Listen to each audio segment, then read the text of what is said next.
Hi guys, this is Shinjini from Modern Gypsy, and today I'm going to show you my process for creating an intuitive abstract painting.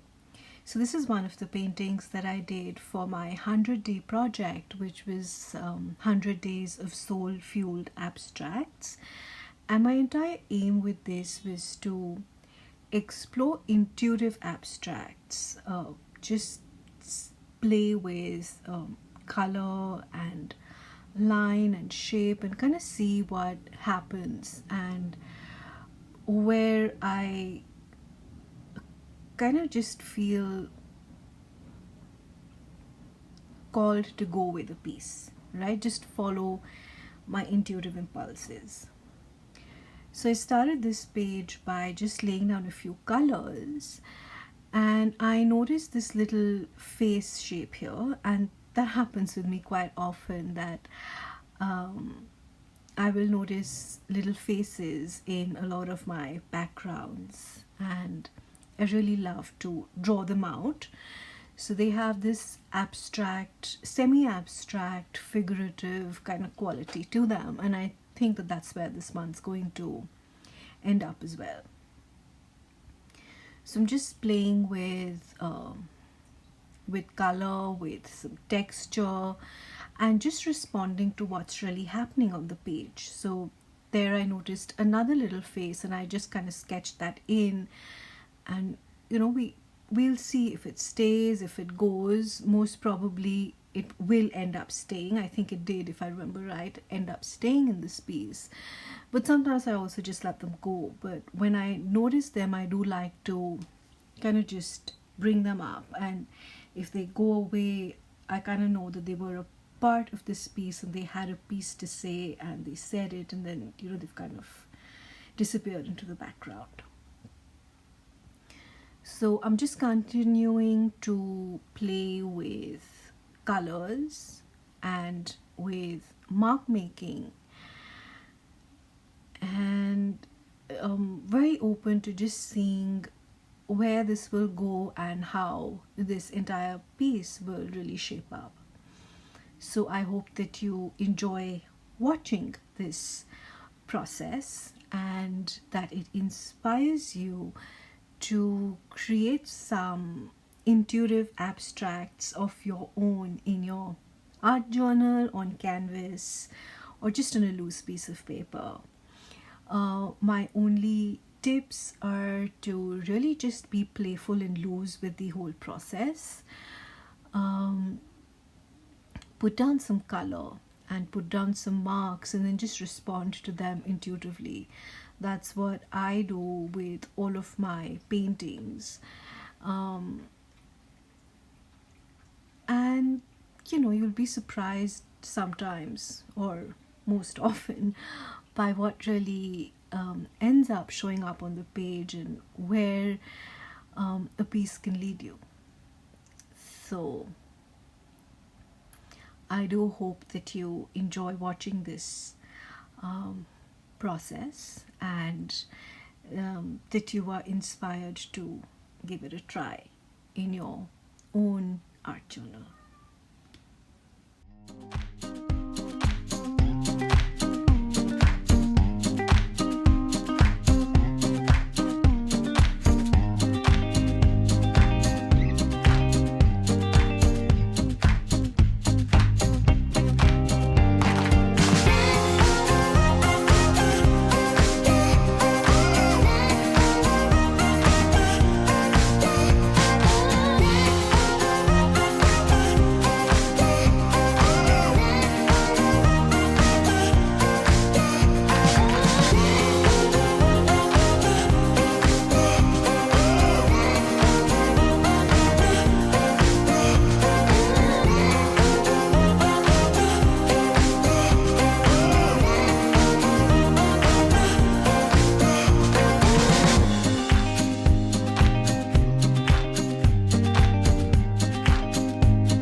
great example of a way in which the page kind of just ends up developing naturally. Just by responding to the colors and to what I was doing on this page, I created this little moon-like shape here. And after that, I decided that I didn't really want the portal. The portal served a purpose. It gave a little bit of a message to me while I was painting. But now that moon took on a little more of a frontal place in this story that the painting was telling me. So I just kind of let that portal go and I just painted over it, and I'm going to incorporate that as part of the overall background and of this entire piece. And it's kind of gonna almost disappear, like it was really never there at all. And then I will bring out that little moon instead in the final painting.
So there you have it. That's the painting done, and I'm just adding some splatters at the end to kind of just bring it all together. I hope that you enjoyed watching my process and that you will give it a try. If you liked this video, then do hit like and subscribe on my channel, and I will see you again next time. Until then, take care and keep creating. Oh, and if you do share your creations on Instagram, then just tag me there at moderngypsy.in. I would absolutely love to see what you ended up creating. All right then, bye-bye.